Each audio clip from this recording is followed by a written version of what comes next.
Alors un psychologue, c'est un professionnel de la santé mentale qui est bien évidemment diplômé en psychologie, qui va avoir recours à différentes techniques thérapeutiques, donc soit un travail sur la parole, un travail sur le comportement, sur les émotions, pour aider une personne qui se trouve en détresse ou qui présente des grandes difficultés psychologiques, afin de l'amener finalement à un mieux-être psychique, émotionnel et relationnel.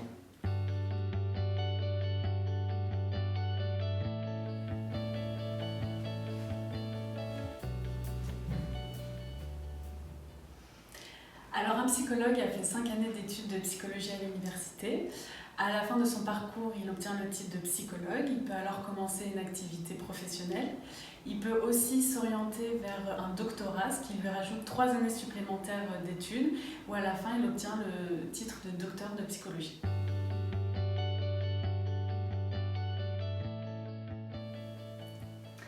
Alors oui, je pense vraiment que c'est un métier que l'on peut exercer tout au long de sa vie professionnelle.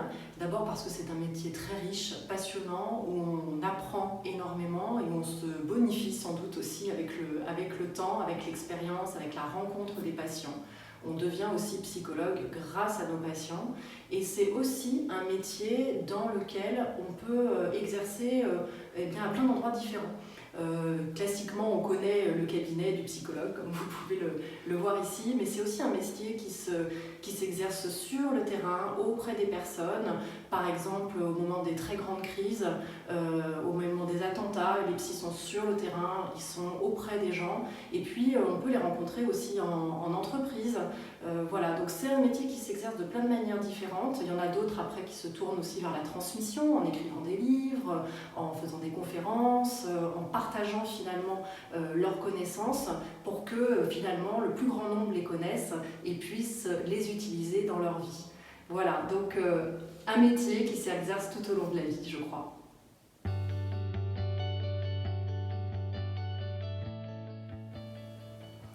Oui, bien sûr, un psychologue voit lui-même un psychologue ou des psychologues pendant sa pratique, c'est d'ailleurs vivement conseillé. Un psychologue a lui-même un vécu, des émotions et ses propres névroses, et afin de mieux se connaître et d'éviter des contre-transferts, c'est important pour un psychologue de faire un travail sur lui, d'aller voir un psychologue lui-même.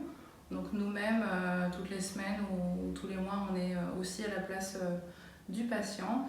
Et il est quand même vivement recommandé de travailler sur soi et de se soigner avant de soigner les autres, disait Carl Jung.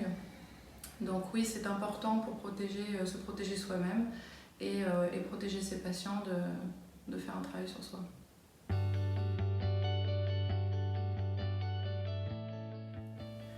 Bien sûr, les psychologues ne sont pas immunisés contre la détresse humaine. Jacques Prévert disait « Le désordre des êtres est dans l'ordre des choses ». Et les psychologues ne font pas exception. Ils ont une histoire, une personnalité avec ses qualités, ses défauts. Ils ont des jours avec et des jours sans, un petit peu comme tout le monde. Et c'est d'ailleurs pour ça que souvent les psychologues consultent quelqu'un de leur côté pour éviter que ces difficultés qu'ils peuvent avoir ne viennent entraver le travail que vous pouvez faire avec eux.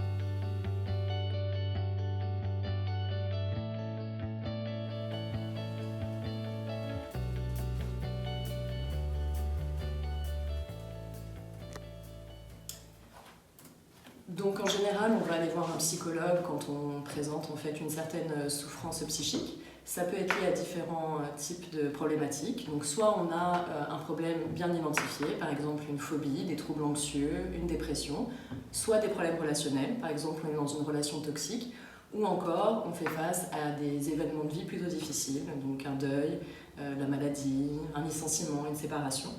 On peut aussi aller voir un psychologue simplement pour apprendre à se connaître, puis essayer de développer finalement une relation plus harmonieuse avec soi et avec les autres.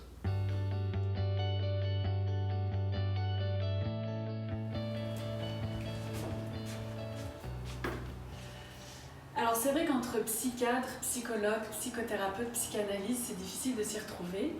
Ce qui les différencie, c'est surtout leur formation. Un psychiatre est un médecin qui a choisi au cours de ses études la spécialité de psychiatrie.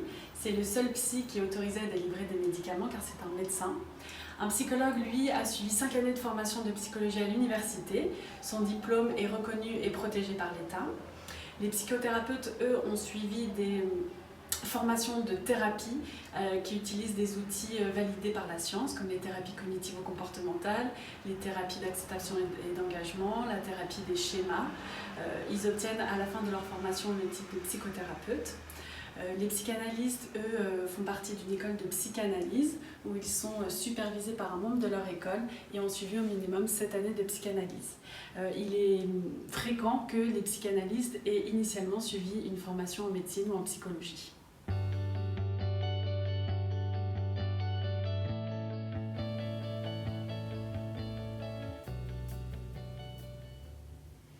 Alors oui, il peut nous arriver de ne pas pouvoir complètement aider un patient dans sa démarche thérapeutique.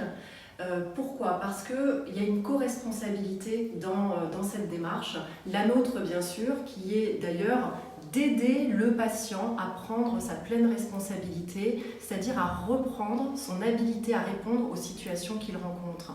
Et ça, c'est vraiment une étape primordiale, c'est souvent la première étape d'ailleurs de la démarche thérapeutique.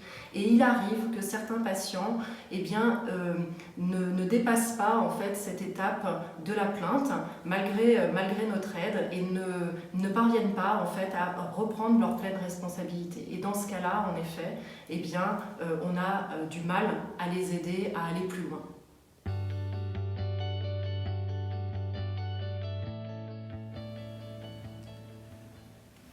Non, le psychologue ne se lasse pas d'écouter ses patients. L'écoute, c'est une vocation chez le psychologue ou le thérapeute. Donc, il n'y a pas de lassitude. L'écoute, c'est justement l'outil, mais le psychologue ne fait pas qu'écouter. Il accompagne, il observe son patient aller mieux.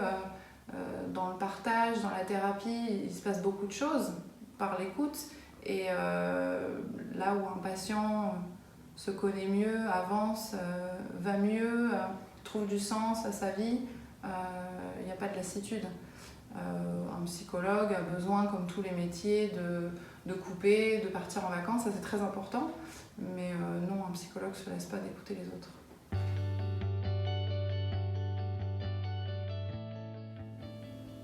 On ne peut pas voir son psychologue à l'extérieur parce qu'il est important qu'il reste extérieur à votre vie quotidienne. Il est important que les moments que vous partagez avec lui restent des parenthèses qui vous appartiennent dans un lieu spécifique, à un moment spécifique, et que vous puissiez vous sentir à l'aise pour prendre du recul sur votre vie et parler de tout ce qui constitue le reste de votre vie. C'est également parce qu'il faut que vous puissiez vous sentir à l'aise dans une relation qui est particulière. La relation thérapeutique vous permet de dire ce que vous voulez dire sans avoir peur d'être jugé ou sans avoir peur que ce que votre thérapeute pense ne vienne entraver la relation que vous avez avec lui. Et ça peut être le cas des fois quand on a des amis où on n'est pas toujours confortable de tout leur dire parce que ce sont nos amis et qu'on peut se demander s'ils sont toujours nos amis, s'ils savent tout de nous. Eh bien, vous n'avez pas ce risque-là avec un psychologue que vous ne voyez pas à l'extérieur et qui est purement dans un cadre thérapeutique. Donc un bon psychologue, c'est forcément quelqu'un qui est empathique, bienveillant, mais aussi quelqu'un d'authentique. C'est quelqu'un qui sait garder une distance professionnelle avec son patient. C'est aussi quelqu'un qui va effectuer un travail sur lui-même pour être sûr d'apporter une réponse thérapeutique objective. Et enfin, c'est quelqu'un qui cherche toujours à actualiser ses connaissances pour être sûr d'apporter un traitement adapté à chaque patient.